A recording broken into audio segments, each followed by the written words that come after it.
Senior صحافی اور تجزیہ کار جاوید چودھری کے مطابق عمران خان اور ولی عہد شہزادہ محمد بن سلمان کے درمیان دوری کی وجوہات سے پہلے آپ کو مسلم دنیا کے تیسرے بڑے تنازع کو جاننا ہوگا۔ ترک صدر طیب اردگان اور ملیشیا کے مہاتیر محمد سمجھتے ہیں مسلمانوں کی تعداد اربوں سے زیادہ ہے، لہٰذا ہم لوگ اسلام کے اصل امین ہیں، جبکہ عربوں کا دعویٰ ہے ہمارے پاس مکہ اور مدینہ ہے، لہٰذا ہم اسلام کے وارث ہیں۔ OIC عربوں کی سب سے بڑی سیاسی اور سفارتی طاقت ہے، یہ اس پر بہت احساس ہیں، اور طیب اردگان اور مہاتیر محمد یہ طاقت ان سے چھیننا چاہتے ہیں، اور پاکستان نے اس کشمکش میں ہمیشہ عربوں کا ساتھ دیا۔ کیوں؟ کیونکہ ہمارے 50 لاکھ ہنرمند عرب ملکوں میں کام کرتے ہیں، اور یہ فارن ریمیٹنس کا سب سے بڑا سورس ہے۔ دوسرا، عرب ملک 70 برسوں سے ہر مشکل وقت میں پاکستان کا ساتھ دے رہے ہیں، اور تیسرا، سعودی عرب ہماری مذہبی عقیدت کا مرکز ہے، لہٰذا ہم ہمیشہ سعودی عرب کے گروہ میں رہے، لیکن عمران خان کے دور میں یہ پرانی اور مضبوط دیوار بھی ہلنے لگی۔ سعودی حکمران خاندان نے شروع میں عمران خان کا والہانہ استقبال کیا۔ ولی عہد نے عمران خان کو اپنا بڑا بھائی تک ڈکلیئر کر دیا، لیکن پھر اچانک عمران خان کے مزاج نے پلٹا کھایا اور یہ تعلقات خراب ہوتے چلے گئے۔ 2019 کے وسط میں وزیر خارجہ شاہ محمود قریشی نے بڑے اسلامی ملک کے وزیر خارجہ کے کان میں سرگوشی کر دی، ہم ملیشیا کے ساتھ مل کر OIC کا متبادل بنا رہے ہیں۔ اس وزیر خارجہ نے یہ بات سعودی عرب کو بتا دی، اور یہاں سے تعلقات میں بڑی پہلی دراڑ آ گئی۔ ملیشیا 2014 سے کوالالمپور سمٹ کرا رہا تھا، لیکن یہ زیادہ کامیاب نہیں ہوئی۔ تاہم 2019 کی کانفرنس ماضی سے مختلف تھی، اس میں ترکی اور پاکستان ملیشیا کے ساتھ مل کر OIC سے بڑی تنظیم کی بنیاد رکھنا چاہتے تھے، اور اس منصوبے کے روح رواں عمران خان تھے، یہ ان کا آئیڈیا تھا۔ انہوں نے مہاتیر محمد کو بھی تیار کر لیا، اور طیب اردگان کو بھی۔ سعودی عرب اور اس پر خوش نہیں تھا۔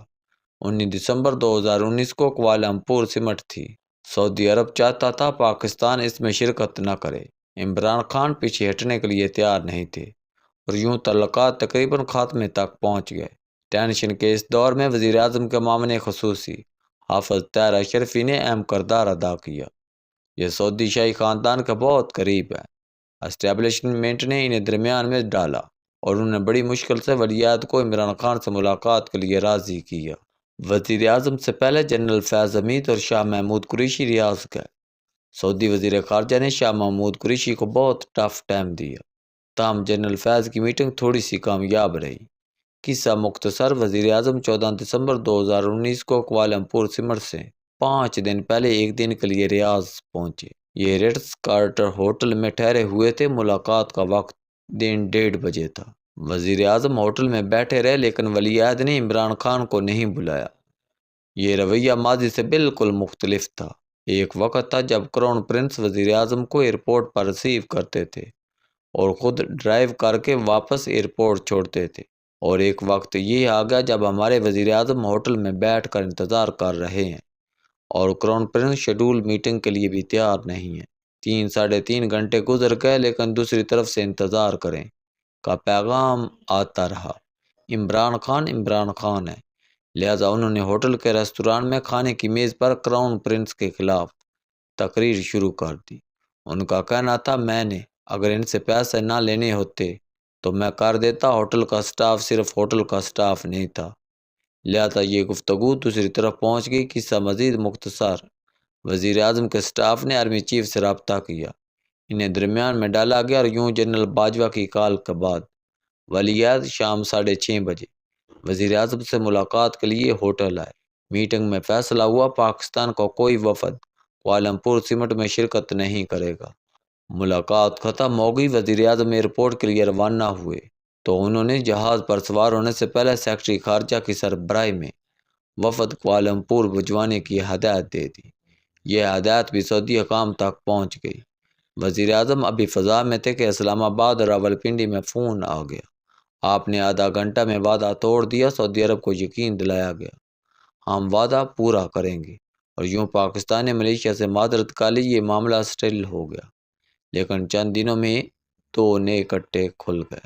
وزیر اعظم نے واپسی پر کابینہ کے اجلاس میں کراؤن پرنس کے رویے کو ناشائستہ اور پاکستان کی توہین قرار دے دیا، اور پھر انہیں 10-12 منٹ پنجابی میں برا بلا کہتے رہے۔ یہ گفتگو دو وزراء نے سعودی سفیر تک پہنچا دی۔ سفیر نے ٹرانسلیشن شروع کرائی تو یہ اطلاع اسٹیبلشمنٹ تک پہنچ گئی۔ حافظ طاہر اشرفی کو ایک بار پھر درمیان میں ڈالا گیا، انہوں نے بڑی مشکل سے یہ مسئلہ بھی حل کرا دیا۔ میں نے اشرفی صاحب سے پوچھا، وزیر اعظم کی تحقیقات کے مطابق یہ اطلاع سفیر تک کیسے پہنچی؟ طاہر اشرفی کا جواب تھا، میں تصدیق اور تردید کی پوزیشن میں نہیں ہوں۔ دوسرا کٹا طیب اردگان نے کھول دیا۔ ڈیوس میں 21 جنوری 2020 کو ورلڈ اکنامک فورم کی میٹنگ تھی۔ عمران خان نے وہاں ساری بات طیب اردگان کو بتا دی، اور طیب اردگان نے یہ راز میڈیا ٹاک میں پوری دنیا تک پہنچا دیا، اور یوں سرد میری برف میں تبدیل ہو گئی۔ 2020 پاک سعودی تعلقات کا بدترین سال تھا۔ اس سال عمران خان سعودی عرب گئے اور نہ کوئی وہاں سے یہاں آیا۔ عمران خان نے سعودیز کو مزید چڑھانے کے لیے اپریل 2020 میں پاکستان میں ارطغرل ڈرامہ بھی شروع کرا دیا۔ سعودی عرب اور ترکی میں 1517 سے اختلافات ہیں۔ ترک پہلی جنگ عظیم تک سعودی عرب پر قابض رہے۔ ترکوں نے آل سعود کے تمام مرد قتل کر دیے تھے، صرف 3-4 مرد بچے تھے، اور یہ بھی کویت میں پناہ گزین رہے، لہذا یہ ہمیشہ ترکی سے فاصلے پر رہے۔ مگر ہم نے ان اختلافات کے دنوں میں ارطغرل ڈرامہ چلا دیا، اور اس نے رئیس قصر بھی پوری کر دی۔ اونٹ کی کمر پر آخری تنکا شاہ محمود قریشی نے 5 اگست 2020 کو رکھ دیا۔ انہوں نے ٹیلی ویژن پر بیٹھ کر سعودی عرب کو سیدھی سادھی دھمکی دے دی، اور جواب میں سعودی عرب نے ہمیں ڈیفر پیمنٹ پر پیٹرول دینا بھی بند کر دیا، اور اسٹیٹ بینک میں پارک اپنے $1 بلین بھی واپس مانگ لیے۔ پاکستان کے پاس اس وقت سرمایہ کی قلت تھی۔ وزیر اعظم نے حسب عادت یہ ایشو بھی فوج کے حوالے کر دی، اور آرمی چیف نے بڑی مشکل سے چین سے سود پر $1 بلین لے کر سعودی عرب کو واپس کیے۔ اور پاک سعودی سردمیری کا کلائمیکس 9 دسمبر 2020 کو بھارتی آرمی چیف کا سعودی عرب اور UAE کا دورہ تھا۔ یہ کسی بھارتی آرمی چیف کا سعودی عرب اور UAE کا پہلا دورہ تھا۔ یہ خطرے کا آخری الارم تھا، کیونکہ اسٹیبلشمنٹ کی ریڈنگ کے مطابق بھارت سعودی عرب کو عسکری ٹریننگ اور مسلمان فوج دینے کے لیے تیار تھا۔ اسٹیبلشمنٹ کو ایک بار پھر درمیان میں آنا پڑا۔ جنرل فیاض حمید کی کوشش سے بھارتی آرمی چیف کے دورے کی تاریخ تبدیل ہوئی، اور اس کی ولیعہد کے ساتھ میٹنگ بھی نہ ہو سکی۔ یہ آخری حد پاکستان اور سعودی عرب کا دھاگا ٹوٹ رہا تھا۔ اسے بچانے کے لیے آرمی چیف اور DGI کو بے تحاشا کام کرنا پڑا۔ اس دوران ایک وقت ایسا بھی آیا جب آرمی چیف نے سعودی عرب کے ڈپٹی ڈیفنس منسٹر کو کہا، آپ اگر ہم پر سارے دروازے بند بھی کر دیں گے تو بھی ہم باہر بیٹھ جائیں گے، کیونکہ آپ بیت اللہ اور روزہ رسول کے محافظ ہیں۔ یہ سن کر ڈپٹی ڈیفنس منسٹر اٹھا، اس نے آرمی چیف کو سینے سے لگایا اور کہا، آپ اور میں آج سے بھائی بھائی ہیں، آپ کو کوئی بھی مسئلہ ہو آپ مجھ سے براہ راست بات کریں۔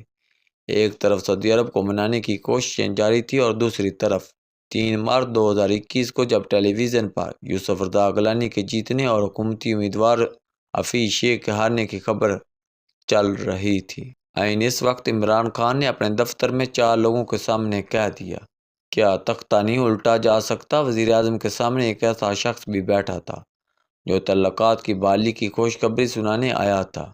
وہ یہ سن کر حیران رہ گیا۔ وہ اٹھا، سیدھا GHQ گیا اور آرمی چیف سے کہا، سر مجھے نکالیں، میں خام خواہ مارا جاؤں گا۔ اسے تسلی دی گئی اور کہا گیا، آپ یہ کام ملک کے لیے کر رہے ہیں، کسی ایک شخص کے لیے نہیں۔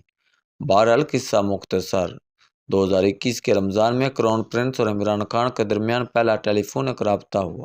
رابطے کی یہ خبر طاہر اشرفی وزیر اعظم کے پاس لے کر گئے، اور وزیر اعظم نے بڑی نخوت سے کہا، چھوڑو یار، وہ مجھے کہاں فون کرے گا۔ وزیر اعظم کو بتایا گیا فون آئے گا، لیکن آپ نے پلیز ایران، یمن اور عالم اسلام اور ریاست مدینہ کی بات نہیں کرنی۔ آپ صرف 2 برادر ملکوں کے درمیان تعلقات تک محدود رہیں۔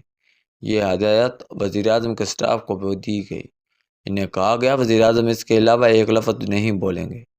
تعلقات کا دھاگا بڑی مشکل سے جڑا ہے، اور ریاست وزیر اعظم کی ذرا سی بے احتیاطی بھی افورڈ نہیں کر سکتی۔